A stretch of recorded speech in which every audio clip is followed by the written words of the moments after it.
मान लीजिए अभी तक आपका पैटर्न क्या था, आपके दो पार्ट होते थे, एक पार्ट ए होता था, पार्ट सीबीटी 2 की बात कर रहा हूं बच्चा मैं, ठीक है, और एक पार्ट कौन सा होता था बच्चा, आपका बी होता था। ये मैं आपसे सीबीटी 2 के बारे में बात कर रहा हूं, जब सीबीटी 1 आपका पास हो जाता था, ठीक है। तो जैसे मान लीजिए पार्ट ए आपका मार्क्स जुड़ता था, तो 100 नंबर का पेपर होता था, यहां पे 100 नंबर में से बच्चा आपका केवल 70% ही लिया जाता था।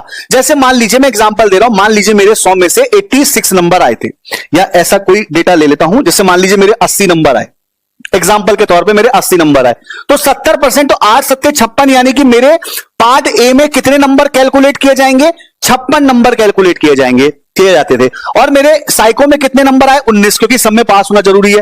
तो अब मेरा ओवरऑल क्या बन जाएगा, तो मेरा ओवरऑल जो अब टोटल बन जाएगा 100 में से, वो 56 प्लस 19, यानी कि मैं 9 6 15 5 कैरी 1 5 और 6 और 1 7, यानी कि 75.35 नंबर मेरा बन गया स्कोर कार्ड। अब जो मेरी मेरिट बनती थी वो इससे बनती थी, लेकिन अब क्या कर रहा है रेलवे, क्या कह रहा है कि सर अब हम इसको हटाने के बारे में सोच रहे हैं, यानी कि अब हम 70:30 को हटा के हम लोग क्या करना चाह रहे हैं, 50:50।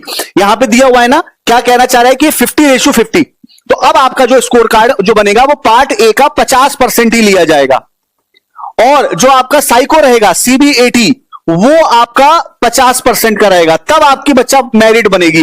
तो अब आप समझ गए होंगे, ठीक है। तो ये मैंने आपको अपने स्कोर कार्ड से समझा दिया ताकि आपको समझ में अच्छे से आ जाए, ठीक है ना। चलिए